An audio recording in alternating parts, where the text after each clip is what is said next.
사람들이 아니더라도 공감할 수 있는 작품이라고 생각이 드는 게 집에서 반려동물 키우시는 분들도 공감할 수 있는 요소들이 엄청 많은 것 같아요. 대화가 통하지 않는 대상을 책임져야 된다는 것, 그것을 돌봄 노동과 사랑 사이에서 갈팡질팡할 수밖에 없는 마음 같은 것들이 꼭 비단 육아가 아니더라도 느낄 수 있는 지점들이 많아서 감독님이 이 이야기를 어떻게 첫 번째 장편으로 하고 싶으셨는지, 또 이야기를 쓰다가 가장 막혔던 부분들은 어떤 부분인지 여쭤보고 싶어요. 사실 제일 처음에는 제가 단편 작업들을 계속 그 이전에도 돌봄에 관련된 단편을 찍었었고요. 잠들지 못하는 어느 밤이라는 단편이었는데, 그 단편 같은 경우에는 죽기 직전의 돌봄에 관한 어떤 그런 영화였었고, 그리고 밝은 미래 같은 경우에는 비정규직에 관련된 영화였었어요. 그래서 장편을 할 때 제가 이제까지 했던 것들을 좀 마무리하고 정리를 했으면 좋겠다, 이런 생각으로 시작을 했었고, 그 당시에 이제 주변에 있는 분들과 친구들이 뭐 결혼을 하고 애를 낳고 이런 것들을 좀 제가 봤었던 것 같고, 그래서 그런 걸 봤을 때 내가 계속 단편을 이런 작업을 해왔기 때문에 이거를 장편으로 해야 가장 내 영화 같은 느낌이 들지 않을까, 이런 생각도 들었던 것 같고요. 글을 쓰면서 제일 막혔던 부분은 거기였던 것 같아요. 정화가 집에 나가서 도대체 어디를 갈까?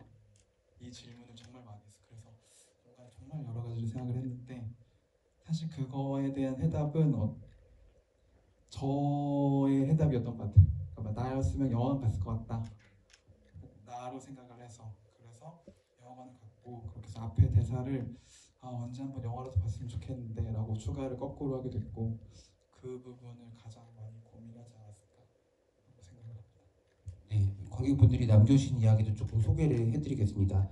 박하선 짱님께서 박하선 배우님 연기 너무 좋았습니다 라고 하셨고요. 그리고 몇 년 전에 찍은 영화인가요? 배우님들 오늘 실물로 뵈니까 어제 찍은 것 같다고 하셨는데, 감독님 몇 년 전에 찍은 영화인가요? 저희 촬영이 2019년도 11월에 들어갔으니까 딱 지금 3년이 지났고, 그 사이 오래된 거는 뭐 작업 편집하고 영화제 가고 배급 이렇게 기다리다 보니까 이렇게까지 왔는데요.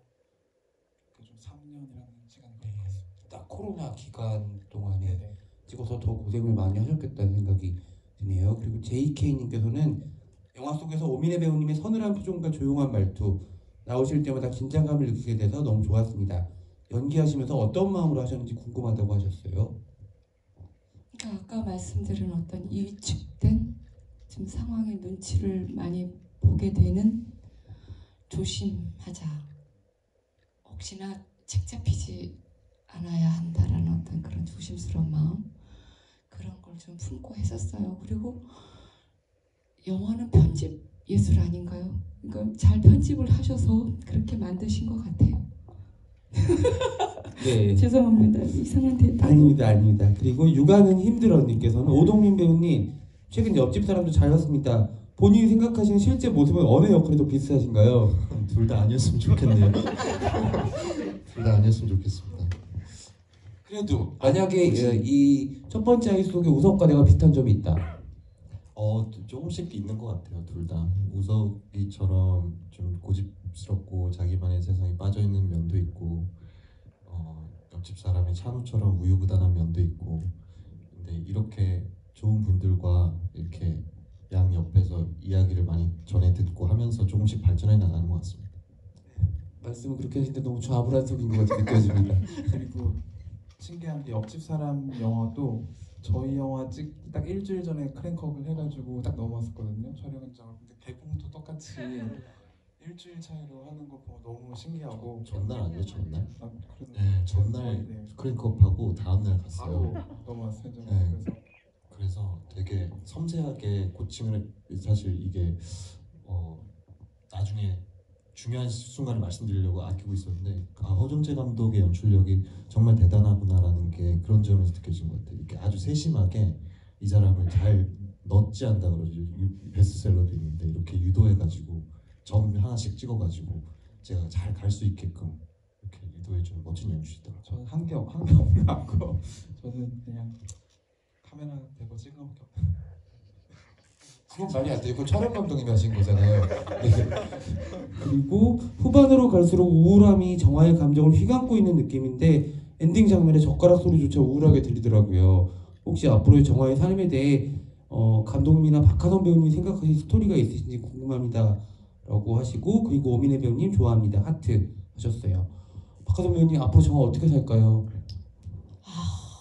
일단 지금 결말로는 그래도 받아들이고 육아를 하고 살겠죠. 그리고 일에 복귀하기는 사실 쉽지는 않을 거예요. 하지만 뭐 다른 길을 찾을 수도 있겠고 감독님이 인터뷰하신 것도 봤는데 우리 엄마의 예전 모습일 수도 있다.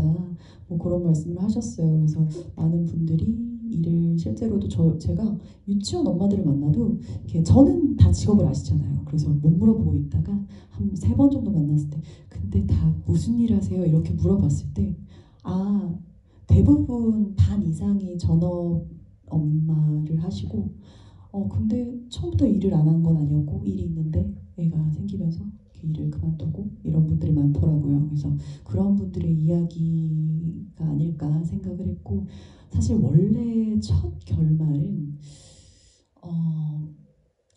원래 결말이 다른 버전도 몇 개가 있었는데 뭐 하나는 그냥 공원에 나와서 산책을 한다 그렇게 이렇게 잘 뭐 살아본다 이런 희망적인 결말도 있었고 또 하나의 결말은 제가 꽂혔던 결말은 초창기 시나리오였는데 마지막에 베란다 밖에 카메라가 있고 아이를 든다. 근데 그게 뭐 정말 아이가 좋아서 들 수도 있고 아니면 요즘 사실 뉴스에 많이 나오죠. 예전에는 뭐라고 했죠? 근데 지금은 좀 용어가 바뀌었는데 자녀 살해 후 자살이라는 말이 있잖아요. 그런 뉴스도 많고 그런 거를 뭐 표현을 하고 비유하는 그런 결말이었어요. 정말 제대로 그거다가 아니고 그냥 아이가 좋아서 안 할 수도 있고 아니면 그런 걸 빗대는 결말일 수도 있는 그런 결말도 있었는데 사실 만약에 그 결말로 했다면 그런 의미일 것 같아요. 왜 그 사람들이 저렇게까지 됐을까 하는 궁금증. 왜 저렇게까지.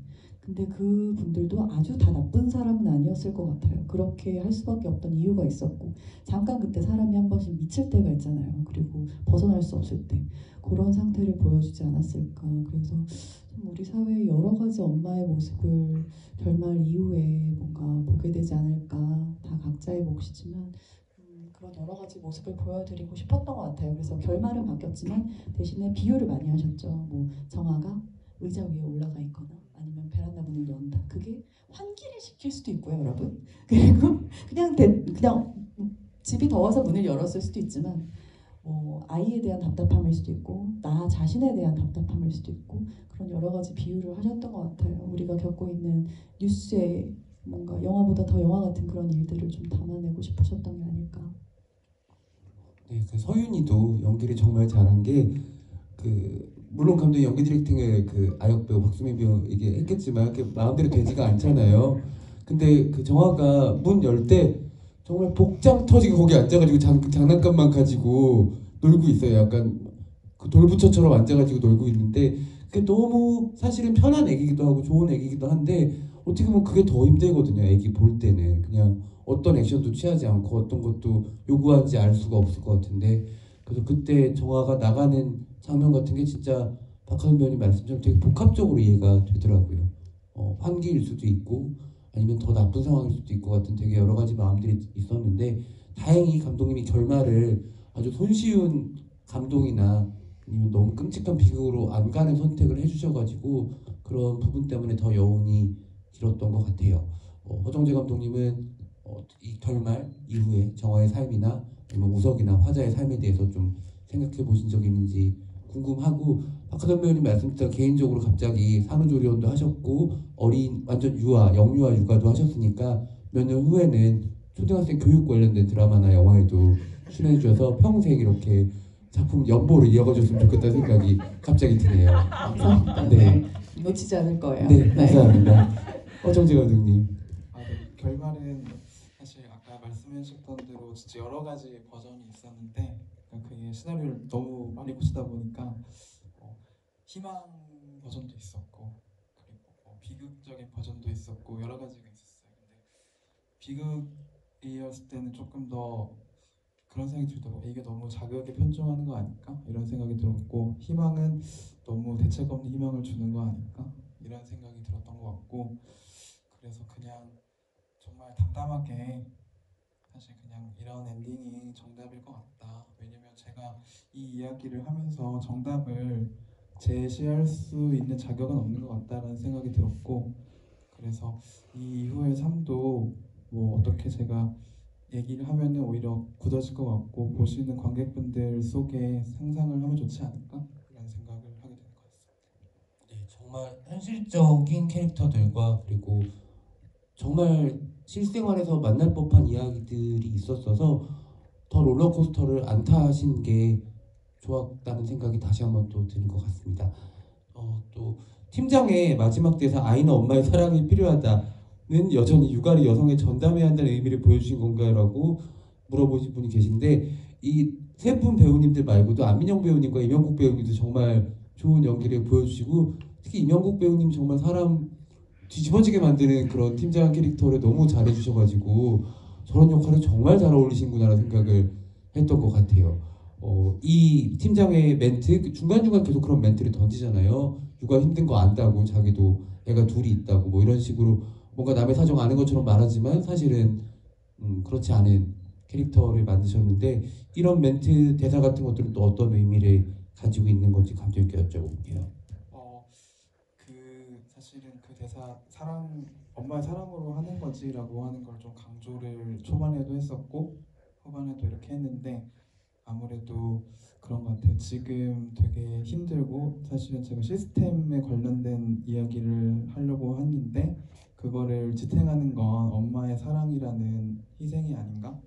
라는 생각을 했던 것 같고, 그거를 되게 사회가 아니면은 조금 나이가 많은 보수나 조금 나이가 많은 보수적인 분들이나 이런 분들이 굉장히 엄마의 사랑이지라고 하는 되게 손쉬운 단어인 것 같아서 마지막에는 그렇게 넣어놨고, 근데 이 안에서 그런 식으로 강조를 했던 것 같고, 송 팀장의 대사 같은 경우에는 그냥 제가 20대 이후로 사회생활 하면서 이렇게 뭐 들었던 말들 있잖아요. 뭐 술자리나 일을 할 때나 그런 것들을 기억해놨다가 되게 저도 들을 때마다 저런 소리를 안 해, 이런 것들이 좀 있었던 것 같아요. 그럴 때마다 시나리오를 쓸 때 거기서 다시 풀어내는 것 같아요. 저런 소리를 한 사람들 다시 봐라 이러면서 너희들 어떤 얘기를 하고 있는 거 그랬던 것 같아요. 송 팀장 우석이 선배예요. 약간 뉘앙스가 좀 비슷한 느낌이 있어가지고, 네, 갑자기 그 생각이 드네요. 네, 죄송합니다. 아니요, 오동민 배우한테 뭐라고 하는 게 전혀 아닙니다. 그리고 연주님께서는 보는데 숨이 막히고 마음이 너무 먹먹했어요. 그 상황에서 누구를 탓할 수 없는 것도 슬펐어요라고 하셨고, 그리고 박하선 배우님